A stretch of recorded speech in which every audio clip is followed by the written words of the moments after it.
Welcome to Living the Life with Gateway Foursquare Church, a radio show and podcast designed to equip and encourage you to pursue the abundant life that Jesus offers. Broadcasting weekdays on 88.7 Spirit FM in Campbell River and anytime online on our Gateway Foursquare Church YouTube channel.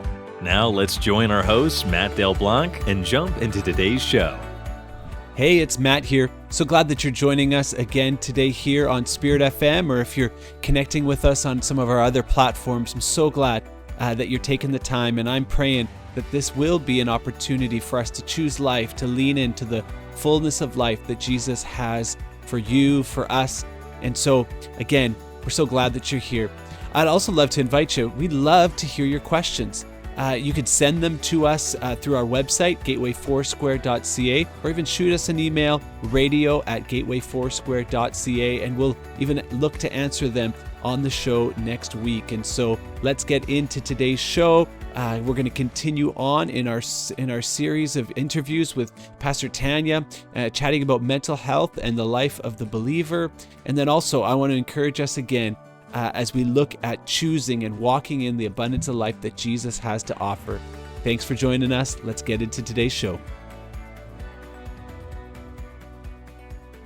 This week, we're working our way through a series of short talks flowing out of John chapter 10 and verse 10. That Jesus came, that he says that he came that we might have life, and that life more abundantly. What an amazing description, the abundance of life. And so over the last couple of days, we've been talking about choosing life and making that rather exclusive choice of finding life in him. As Jesus says in John 17, verse 3, that this is eternal life, that they know you, the only true God, that the way we will find life, even in the midst of a world presenting us with so many choices and options, is through the knowledge, personally knowing God. And so let's pursue that. But today, I want to just be real about that process, that sometimes we can then think, well, that's going to be really easy. You know, I'm the dad of 3 kids, and one thing that's pretty apparent in human nature, as demonstrated in my children, is that they like easy. They like leisure. They like to just do what they want to do and enjoy and relax and all these things. And you know, as a good parent, I recognize that I actually need to teach them something. I need to teach them to do hard things, or maybe not always hard might not be the right word, but things that we don't like, uncomfortable things, challenging things. And that's actually just good parenting that's going to pay off in the long haul of building some habits that even when I don't feel like it, or even when it's difficult, that we keep pushing through. That's not an indication that I'm doing the wrong thing. Actually, sometimes it being hard is an indication that it's the right thing. And so today I want to chat just briefly out of Matthew chapter 7, verse 13 and 14, where Jesus in teaching makes, his teaching's profound. I think I oversay that. Every time we look at the teaching of Jesus, we should say, man, this is profound. But I think particularly in the day that we live in, where as a culture we've prioritized easy and taken things being convenient as signs that it's right, and if it's hard, then I'm probably not doing it right. Well, Jesus says, again in Matthew 7, verse 13 and 14, he says, "Enter by the narrow gate, for the gate is wide and the way is easy that leads to destruction. And those who enter by it are many. For the gate is narrow, and the way is hard that leads to life, and those who find it are few."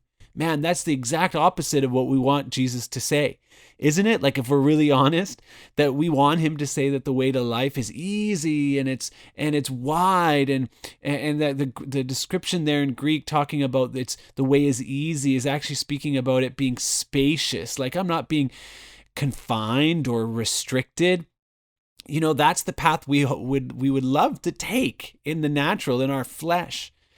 But here Jesus says that way is the way that leads to destruction. That when I'm going with the flow and it's all easy, that I need to slow down for a second and to discern whether I'm walking down the right path. Because Jesus then says that it's actually the exact opposite of what we want. He says the gate is narrow and the way is hard that leads to life. That word hard, again, is talking about pressure. It's talking about challenge. And that's the path that leads to life. It's narrow. It's defined. We might say restrictive, but that's the way that we are going to find life. And so again, I think we need to keep hearing this. If you're a follower of Jesus, and maybe you're not even yet a follower of Jesus, but are considering following Jesus, well, hear the words of Jesus himself. That it's the pathway to life isn't the default one. It's not the easy one. It's the hard one. But there's a high payoff on the far side, is there not? And this is the thing. This is not a strange thing to think about. It's not that Jesus is just trying to make his message super hard. He's just preaching the truth. Like, this is the reality. And how well do we know that in our world, that when we stand for the Lord, when we follow the teachings of Jesus, that is challenging. I talk to teenagers in our church family, and they talk to me about the challenges of living like a Christian in the world today, and how hard that is to stand out, to not be the one going with the flow. But again, that's exactly what we should expect. Why? Because that's what Jesus taught. And I think it's not just something that we see in our spiritual lives. I think, it's good enough. Jesus said it. That's good for me. But I think we can see this principle applied in any number of other areas of life to say, yeah, that actually does make sense. Where the most fulfilling things in life take work and are hard. Again, I was chatting about my kids off the top. Being a parent is awesome, but it's hard. It's not easy. Even that process of, and I don't have my wife here to speak to the fullness of it, but even the process of bringing a child into the world is hard. Raising up children diligently is not easy. And again, if you're a parent, you know exactly what I'm talking about. Maybe you're not a parent, but think about the other things that in our lives bring a particular level of fulfillment and purpose and satisfaction. I think almost all of them require hard things. Think about the success of graduating from college, maybe even graduating high school. That required hard work. If you just showed up every now and then, and when you felt like it, handed in the work that was kind of the one stuff that you wanted to do, would you have come out on the other end? No. You had to be disciplined. You had to constrain yourself. You had to say no to certain things in order to apply yourself to that. Things that are worth it in life are hard. Think about any some other monumental life steps too. Think about purchasing a home, for example, if you've had the opportunity to do that. For most of us, that's not easy. That required saving and sacrifice and hard work to maintain and all these things. And it's hard, but it's awesome. And so whatever, we could go on to some more examples, but I think there's a few that we recognize that principle in the natural, but can sometimes be challenged when we apply that to our spiritual lives. Can be tempted to come to the thought of the world of this day, that it should be easy, that my spiritual life should just only make me feel good, that spiritual things should be kind of discerned by how they make me feel. And if it makes me happy, then it's great.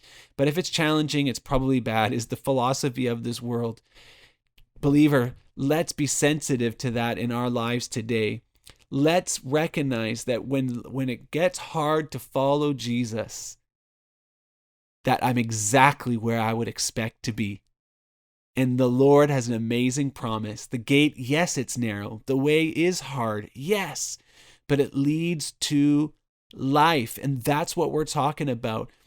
I want to continue to call us to that place where we're not going to just settle for existence. We're not going to settle for the status quo of North American kind of living, but that we are going to pursue life even through the hard things, even through sacrifice.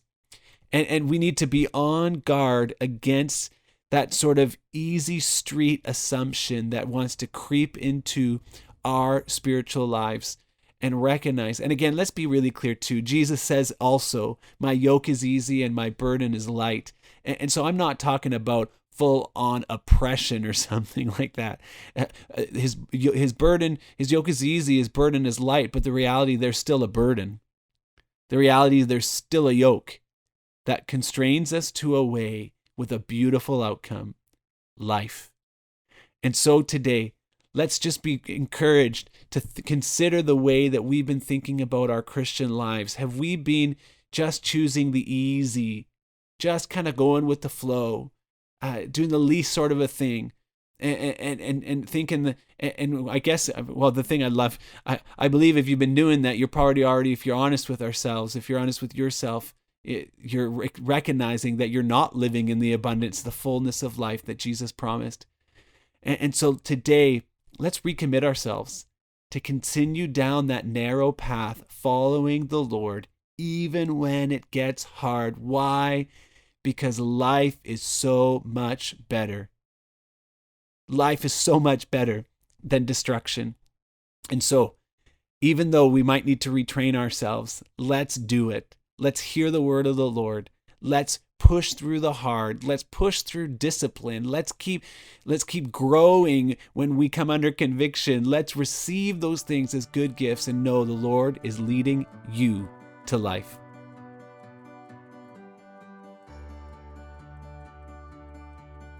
Each episode of our show, we take time for a short segment called I Recommend. This week, I'll do the recommending, but in future episodes, we want to hear even maybe some things that you'd like to recommend, and we'll have some guest share as well. Today, I don't want to recommend a thing, I want to recommend a practice that's really simple and powerful to apply, particularly if you're a believer in Jesus. I recommend praying out loud. I know it sounds something kind of ordinary, but it is a powerful way to amp up your prayer life. Not just to kind of quietly pray in your head, but to turn those prayers out of your mouth, verbalizing them. There's just an addition in your prayers to being focused on seeking the Lord. And so I want to encourage you, try it today, praying out loud.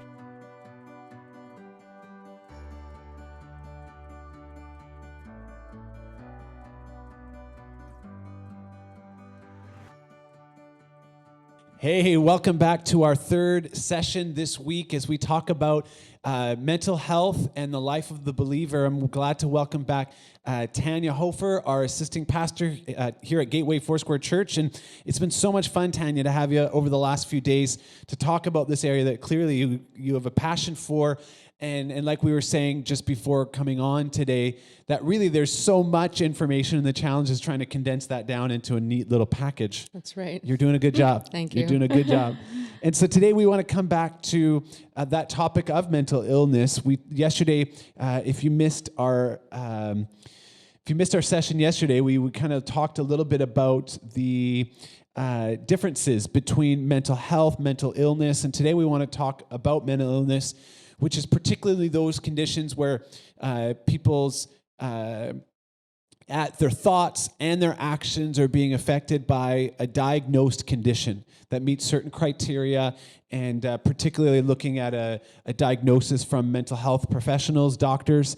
And so I guess we're kind of looking at that question of how do Christians interact with mental illness and those maybe the part of the dynamic where we're most uncomfortable for most of us. What do you think even about that as we lead in about that it can be a little uncomfortable dealing with those or how to relate to people that are struggling with mental illness?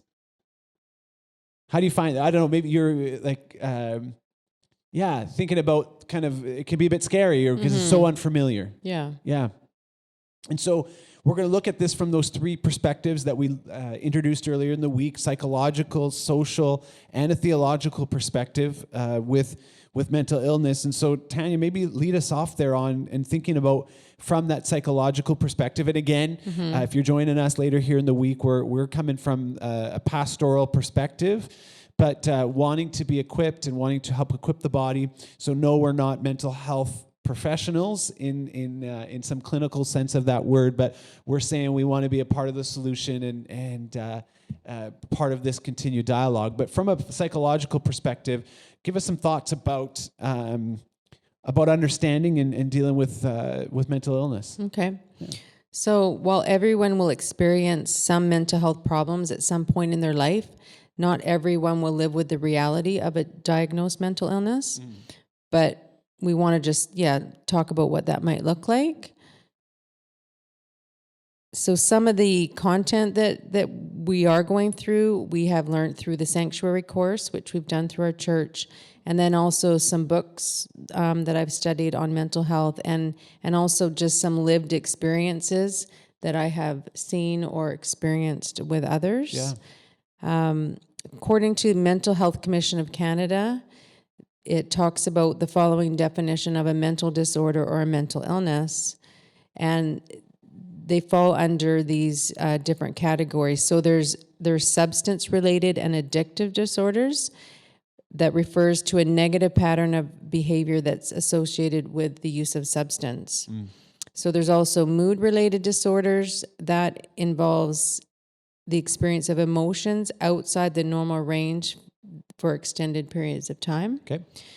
There's anxiety-related disorders, referred to an experience of excessive anxiety that will disrupt your daily life. There's psychotic disorders, that's individuals that will lose touch with reality. And also within these classes of disorders, there's a number diagnosis in each of these areas as well. So just thinking about some of those bigger categories: substance-related, mood-related disorders, anxiety, and psychotic disorders, and then just some complexity in those categories, and maybe some overlapping between those things too in some cases. Yeah, and you might wonder, like, who would use a standard to determine whether there's an illness there? Yeah, where do we go? So there's doctors, counselors, psychologists, psychiatrists that may be called upon to evaluate mental health. However, not everyone was qualified. We're currently not qualified to diagnose that.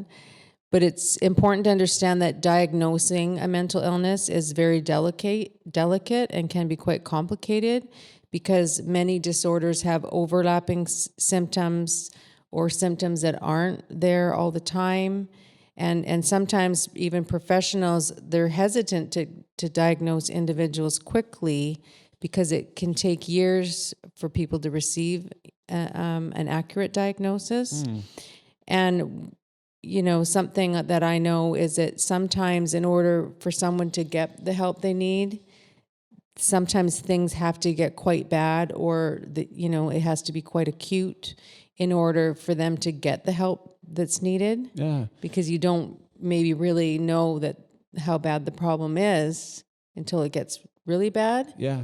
And we don't all have all the things in place, supports maybe needed for more of to prevent some of these things. And so kind of coming from two perspectives: one, thinking about somebody that's wanting to be a help or a support to somebody in mental illness. What I'm hearing in that description is that this might take time. This is a process. Mm-hmm. Yeah, absolutely. It's not like diagnosing a broken arm. No, it is more complicated than that. Yeah. And so being a part over the longer haul, and then also maybe for someone that might say, hey, maybe I'm struggling with mental illness. What are we saying? Don't we're not going to diagnose you, but there are professionals and services available. But maybe recognizing that the function of that system can sometimes be a bit complicated or longer than we'd like. Yeah, absolutely. Yeah. And so then continuing on, then we can look at it also from a social perspective. And so what are some of those ways that relationships, community can play into mental illness? Well, the community can really play quite a role in that. So positive, supportive relationships can be really helpful. But there's also ways that could negatively impact somebody that's struggling. So sometimes we could cause confusion or trauma for somebody who by attempting to diagnose them ourselves. Yeah. So it's natural for us as people to want to offer solutions, maybe even jump to conclusions when we see there's a problem or we think that our solution will help them or that it'll be less overwhelming for the person. But sometimes we're actually cause the person to be more overwhelmed. We're not doing it intentionally. Yeah. But as we were talking about earlier, diagnosing a medical or a mental illness is complicated because so many disorders can have similar symptoms, and it can just be the idea of a person even being diagnosed can be quite traumatic for that person as well. Yeah. And so this is really actually some super practical advice is that we need to all of us recognize what we do know and what we don't know. Mm-hmm. And we can still be a help in somebody struggling with mental illness when we recognize that we're not capable of diagnosis, that that's not our part of the puzzle. Our part is helping in social connection, support, maybe helping navigate, but recognizing our role, and maybe actually it's helpful too, because the pressure's off us to fix them. Yeah. And so what else can we do even as families or as faith communities to encourage in that from that social perspective? Yeah, so I think encouraging individuals who are struggling to seek some professional help.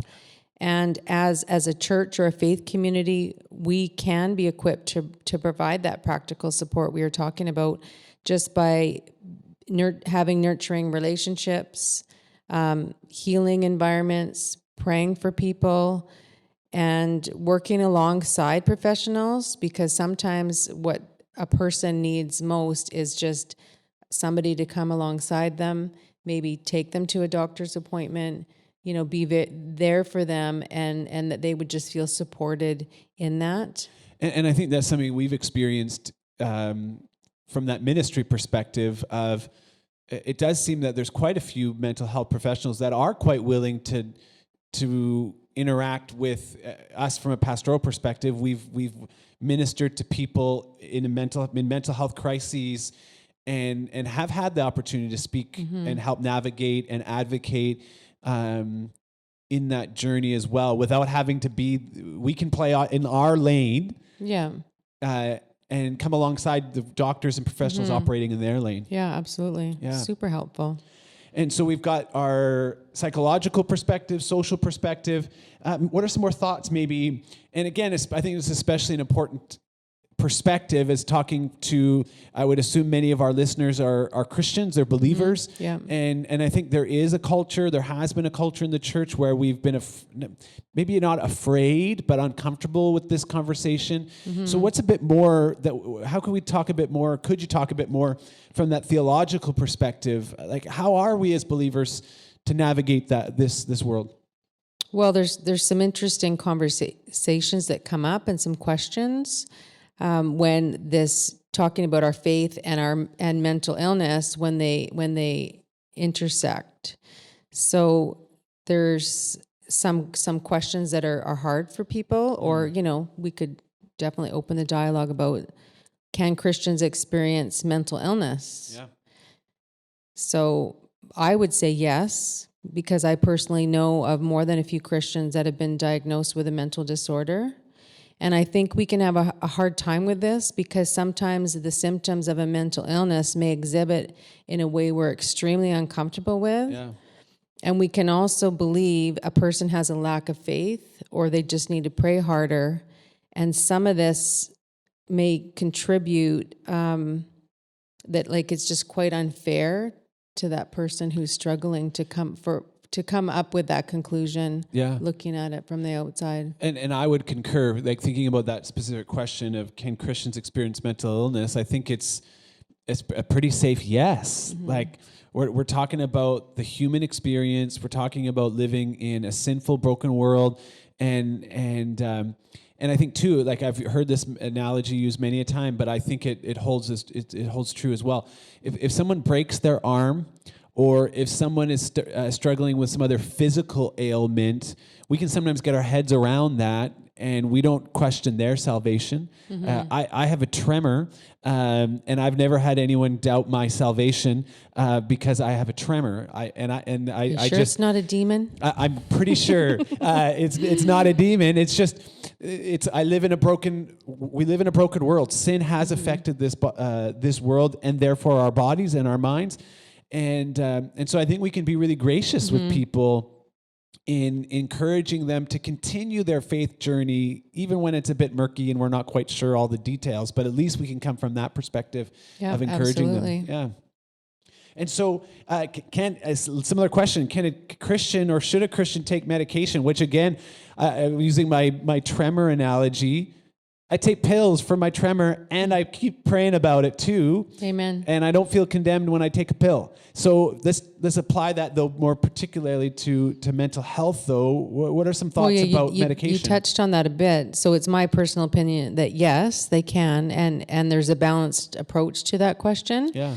So I think that God can and is able to physically restore people through prayer, but I also believe that God can use things like medications and doctors to help people in their condition. Yeah. So we talked about that with a broken arm, or if somebody had diabetes, we wouldn't say you should stop taking your insulin.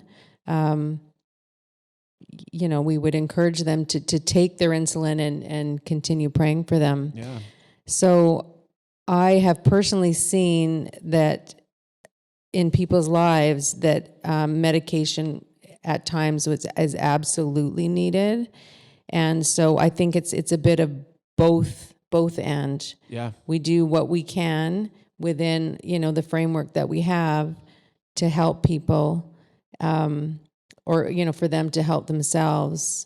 And I've also personally seen that it's unwise to ask somebody or to suggest that somebody should ever go off their medication if you're not a doctor. Yeah. I would really strongly recommend against that, because I've seen that happen, and it can cause a lot of problems and confusion for that person who's navigating their own mental illness. A friend of mine that ministers a lot in this sphere as well often will use the expression that sometimes medication is what somebody needs to get their head above water, so to speak, so that they can then be in a place to make clear choices and some things. And so again, we're wanting to take a balanced approach, but also recognizing our part to play. We have some other questions that we're going to get to, but you're going to have to come back and join us tomorrow. The next question we want to ask in this dynamic as well is like, what is the part of the relationship, mental health, and even spiritual, as a spiritual phenomenon, demonic activity. And so you'll have to join us tomorrow as we look at some more of these things. There's so much to talk about, and so we'll encourage you to join us again. Awesome. See you tomorrow. Wow, what an awesome episode. I hope you've been encouraged. And as we go, I want to speak a blessing over you right from the pages of Scripture. Today from Ephesians chapter 1 and verse 18 and following, I pray that the eyes of your heart may be enlightened, that you may know what is the hope to which He has called you, that you might know what are the glorious riches of the inheritance in the saints, and what is the immeasurable greatness of His power towards us who believe, according to the working of His great might, that He worked in Christ when He raised Him from the dead and seated Him at His right hand in heavenly places. Lord, would you enlighten our hearts to know you more fully today and the beauty and the power of the gospel of Jesus Christ. Hey, thanks again for joining us. We look forward to connecting with you again later in this week here on Living the Life. Thanks for joining us today on Living the Life. If you are looking for a church home, we would love for you to join us at Gateway. In-person services are held Sunday mornings at 9 a.m. and 11 a.m., including kids ministry. Our live stream service begins at 9 a.m. on YouTube and on demand afterwards on YouTube and Facebook. To discover more, share a prayer request, ask a question, or to support us financially, visit our website, www.gatewayfoursquare.ca.